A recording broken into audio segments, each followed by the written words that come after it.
Passez à autre chose. Rendez votre logette automatique. Plus besoin de prendre des risques. Dans ce cas, Scafme vous présente ses logettes intelligentes. Elle garantit la protection de vos appareils contre les mauvaises qualités du courant. Soyez en sécurité. Plus besoin d'aller faire des ponts des phases dans vos logettes, car elles s'exécutent automatiquement grâce à la logette intelligente. Une fois que vous placez ce dispositif, dénommé Pompball, votre logette sera automatisée et vous n'aurez plus à prendre le danger d'aller faire des manœuvres dans votre logette électrique. Notre adresse, Limité 10e rue quartier résidentiel, à 100 mètres de l'UDPS. Scafme, toujours à votre service.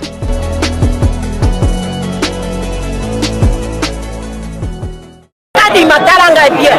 Kadima.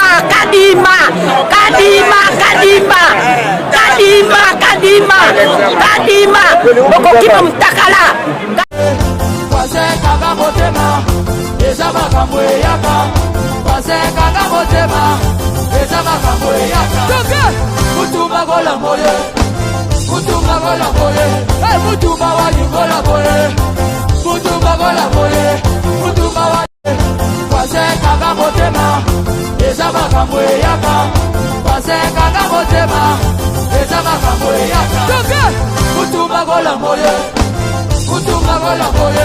Hey, mutuma wali gola moye. Mutuma gola moye. Mutuma wali. Donc, je vous souhaite encore une fois d'être sage dans votre comportement, de respecter les gens. Désormais, binope bokomi na devoir ya koyeba bisika nini bozo tambola. Faut surveiller le langage na bino. Congolais aza moumbu na yote parce que yo zandeko ya président. To mwana ya président, to koko ya président. To moboti ya président. Congolais aza moumbu na yote. Au contraire, mandat oyo tozui oyo ezali mandat kutu biso nde tokomi ba serviteur ya ba Congolais. Donc nalingi nayoka que bandeko na ngai, famille na ngai, bisika nyonso bazoleka bazopesa exemple à kitoko. Je ne veux pas entendre naza koloba na bino yango avec insistance. Voilà, chers amis, tokokota na ba polémique te ya ba candidat, tokokota te. Beaucoup d'histoires là-dedans, mais bon souffrir que lelo ezala pour la toute première fois nala kisabino la route Nzolana. Nzela oyo uti Sangamamba Ipen ebimina se ya saut de mouton ya pompage. Tola kisabino misala ya mokonzi po ba mususu ti lelo nan ba moni bilan ya président de la République te. Eza image spéciale. Tola kisa ba bien fait ya président. Oyo ezali important. Oyo ezali kolakisa que chef de l'État azali réellement élu. Peuple koto yo kutu ba voter. Je crois que vous avez affiche moi ya président Awate. Parce que baïbisa qui est déjà à ça la campagne Awate. Peuple ba voter ya pamba nanko na nga osaganati. Bota la vidéo to bandi banda na se aso de mouton awa. Ti Ipen à suivre. Voilà, bon, on a balabala, donc on Fachi Béton, hein, donc chef de l'État. Donc je disais que moi, la Kolo Lopangu, aussi comme président d'un parti politique, aux membre Tina Poto, Tina États-Unis. Donc tu dois te respecter. Et puis on a dit licencié en sciences politiques, aux aînés scientifiques Nangai. Je crois on doit se respecter aussi. Aux a déjà un président d'un parti politique, parce qu'en tant que politologue, avoir un parti politique a comme objectif ou mission de conquérir le pouvoir. Donc, un autre jour, tu peux aussi devenir président de la République. Alors, il faut qu'on a déjà compagnie, TikTok, il y a 1h du matin, oh, ça tic-tac, Nayoki, non, c'est le conditionnel. Pe ozoseka bandeko na yo mususu ba député hein. Oyo donc yo zomona ke so bimaki déjà hein. On a très sûr, on sommes là que so bimaki déjà. Balobaka nini? Il banga les indeke chaku ko sekate. Oyebi te lobi ni pe ko oyela yo. Je sais que tu es fort. Vous avez la base, vous avez la handicapé, on voter belé. Mais ko sekate compatible na bande ko bazu problème. Na place ko tchola ka bango, ko seka bango, ce n'est pas bien. Et à part ça, Bissonio Soto dans la union sacrée. Bissonio Soto doit soutenir le président de la République. Bissonio Soto dans la ciment, il y a IDPS, tu dois accompagner IDPS. Donc ce n'est pas bien. Il y a des problèmes. On a déjà président d'un parti politique. Donc tu dois vraiment te respecter comme tel. Donc dans le message, je n'appelle pas moi encore le pangu. Ayebake, eza média TikTok ozoloba lokolo za oseka maison leka na minute oyo nana manwani na kiumba asa zui video wana azotala azomona mendeko oyo azalaki pa katumbi asa kimi katumbi abali ko fika katumbi na TikTok ozongeli IDPS. Qu'est-ce qui prouve que l'obé okima IDPS te l'obé okima fatité? Voilà, ce n'est pas bien. Mais quand vous changez pour l'homme comme président de la République, il n'y a pas que vous pouvez rattraper. Voilà, à ton Kabouani, à un sens unique pour la Robimara, Robimai peine. Bon, est-ce que tu sais combien de minutes? Bon, tu as raccourci. Misala Nikonza Wasali, Papa na Nikina, Papa na Niki, Nikonzaou, moi na Mayombe. Par la puissance. Il y a Fachi Béton, Fumuwadi Tunga. Donc, Koune Dali Kozonga, Boye Dali Kende. Donc, Boye Kare Yarate, la sens unique. Ils ont pas la sortie. Voir à Moko. De l'autre côté, quand tu as eu peine, qu'on compte pour que la pompage. Voir à Moko. Somotro, Fachi Béton, Patrick Kapeta, Libanga spécial, Yangoyo, hein? Roger Chilenge. Mwana ya Italia, Italie nde makambo ndenge ezalaka ba italien nyo seboza mbote na sima ya Roger Chilenge mwana centre ville botala misala ya Fachi Béton oyo périple to sali pona kola kisabino. Mes chers amis, chers internautes, misala ya Fachi kote nyo sezalaki nango isolé ba voter Fachi nanko sanga mama bandako emati bandimaki te ke bakozwa balabala ya boye bandimaki te ke lelo mboka ekoki kobonga botala banzela botala tobimi na ipen touti na nsokomuka. Donc sanga mamba échanger kombo ekomi sanga Paris lelo bana sanga mamba kala bana kowangana ovandaka wapi ona bana na ipen lakisanga ndako akosubiso na nzela poso komi na ndako na bango mama okoka pulukutu ba venir zanga ba numéro banda kwa désordre botala lelo Fachi Béton asangisi bana ya pompage na bana ya ipen na bana sanga mamba bakomi tata moko mama moko ekolo moko mokonzi pe moko mfubu wadi tunga Fachi Béton mwana ya mama Marthe Kasalu botala biloko nyonso asalanga na 2 ans malgré bankakalakani ba problème na FCC il a pu faire quand même de grandes choses pour l'intérêt général. Chers amis, na loba lisusu nini na piqué crise na sala nini. Chers amis, biso yeyo nous allons continuer si quand on quitter Delvaux oyo ipen la borne ya ngona liboso université pédagogique nationale. C'est bon? Ouais. Voilà, chers amis. Sikoyo tozui. Masikita, voilà. Oyo tozui Sikoyo, avenue Masikita. Donc, avenue Masikita, et sommes sur la route Matadi. Après Tokiti, Delvaux. Botala Banzela Yangoyo, Moussala ya président de la République, Fachi Béton. bongo moto ya boye bono baka azuite bono baka tricher ako tricher na nini bomoni ata photo président awa exacté donc côté ba yebisa ki président kosala na yo publicité te kosala propagande te biso moko ne propagande biso moko toko voter yo nanko nanko bota la balabala bandeko na ngai ata olingo mela mwa sikre na yo kotelema pepele omeli sikre okontinue nzela na yo kitoko to kita Delvaux bozomona balabala touti pompage na se ya sorte de mouton toza kotambola toza kolakisa bino misala ya mokonzi ya mboka les empreintes du chef de l'État les impacts visibles du Fachi Béton mwana ya maman Marthe Kassalo le coach chers amis awa ezali ya koloba te ezali ya komona les bimangu les vraies empreintes oyo kutu chef de l'État alakaki bino yango ta prometaki bino yango te bozwi nga na surprise papa voilà botala esika tobimi botala ipeni yango wana lakisa caméra boye voilà ipeni yango wana ti Congo central voilà maintenant tokiti boye toke sikoyo Delvaux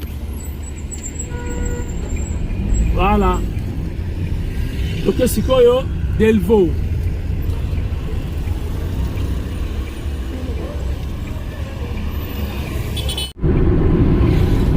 ah oui bozalaki ebele oyo ipen touti ipen maintenant tokita Delvaux oyo benga yango route Matadi national numéro 1 bon bachangeaki yango mpe kombo bakomisaki yango chaussée Mzee Laurent Désiré Kabila Mzee bana kobima na ye awa na nzela oyo na basandale azopesa bato mbote mona basoda batuni mutu wana oyebi mutu oyo oyo nayebi ye te zoka président de la République voilà chers amis bana top oyebi top lisusu top yango oyo bana ipen bana pigeon bana montikile est-ce que botala vidéo oyo top yango oyo toleki top ezalaki une entreprise, une petite entreprise qu'on vendait des glaces. Hein? On a bien top, la crème glacée. Donc, comme maintenant, il y a Moutubile Santos, Santa Bara, Mona ya Kitambo, Mona ya Montekile, Moutubile Santos, les coachs, avant de quelque part, la famille Yuma Tambwe. Famille Panumpandu, hein, bon, on va comme dans famille Panumpandu, famille Luau, hein, donc Bana Yambinza, famille Lito Moboti, famille Lissus Natanga, famille Gerembaya, hein, il y aura comme dans Tanga, famille Koli, hein, on a Bangani Tang Mobuta, on a régné, comme dans Tanga, il y a des fois, c'est Omega. Donc, bana Montikile, bana Minza Pigeon, Tokomi, non loin église Kimbangiste et puis maternité. Hein, maternité, il y a ma soeur, na Delvaux. Et puis Tokomi Pepe Men, il y a arrêt solo. Vous voyez, arrêt wana. Ntsudi moke magana arrêt wana. Donc, na évité. Terrasse moke wana. Il y a Gaillard, na baboka mabaya, na poubelle. Ba pesa comme arrêt solo. Bana mbongo, ba bien té. Awa eza pour pépinière bamasa base débrouiller bateka ba fleur na bango et puis hôtel moko akala eza bana Delvaux bana poto bo réagir hôtel moko akala ezali abena ngo soki nini na bosani bana Delvaux bayebi déjà masola ondenge ezalaka donc comme non loin ya maternité ya ma sœur ya Delvaux il y a Saint-Sacrement. Non, lui également dans l'église Kimbangiste à Delvaux. Ah, bah, ben, en triangle, son nom est Mbinza Pigeon. Ok, n'est pas Lito Moboti. Voilà. Ah, moi, trafic. Taradenge Zalaka. Ah, tu bien un embouteillage, na mikili bien un mini trafic. Na Angola bien un engarrafamento. Donc embouteillage. C'est style, hein? Ok, bana mbinza bazaliawa. Nani abotama na maternité oyo. Comment est comment? Toujours propre. Basango de côté propreté. Somme. Au hôpital, il y a pas serre. Maternité, il y a pas serre, il y a des veaux. Il y a un propre toujours. Nettoyage, couleur. Exemple à suivre. Côté nous, basango bazalaka. En tout cas, très très propre comme en Europe. Jour où on a qui na Sainte-Anne. Potokak. Voilà, chers amis. Donc, comme il a souka, pas ba yuma awa. Pas ba yuma awa. Ba yuma.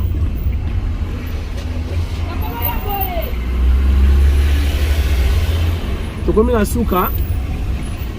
Merci Nabino Nyo ce botali vidéo Nabiso. Tout le monde a dit. Tout le monde a dit. Merci beaucoup.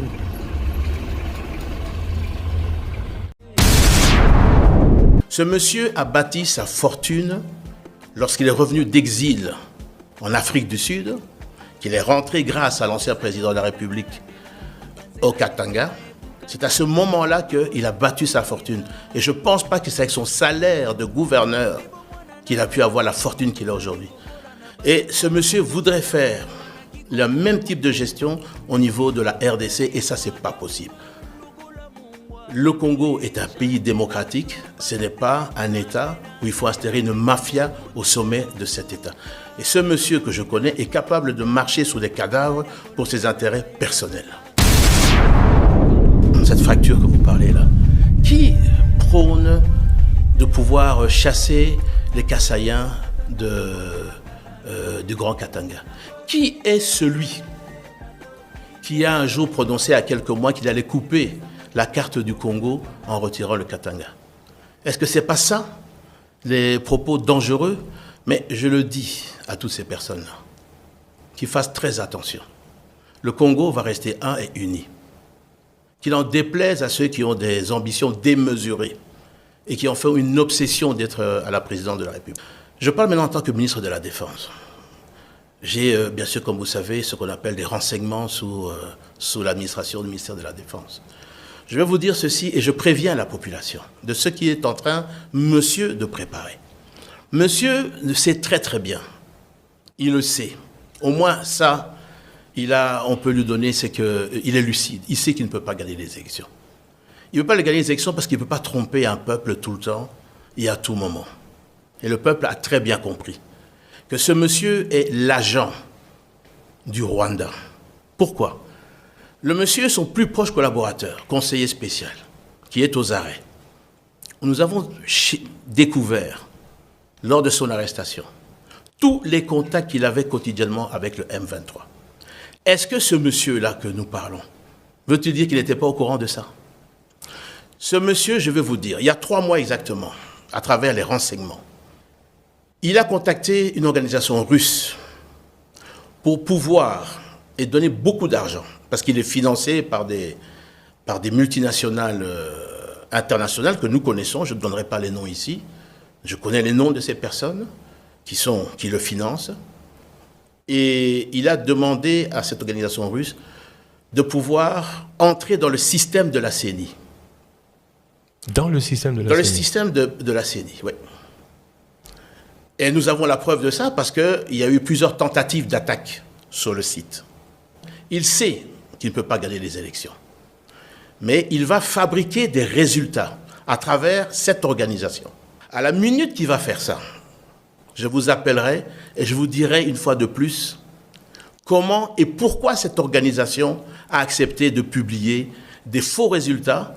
Parce que maintenant, je leur ai dit qu'il va sortir des listings de faux résultats. Kaka motema, eza makambo eyaka. basekaka motema eza makambo eyaka mutumba kolambo ye mutumba kolambo ye mutumba walingola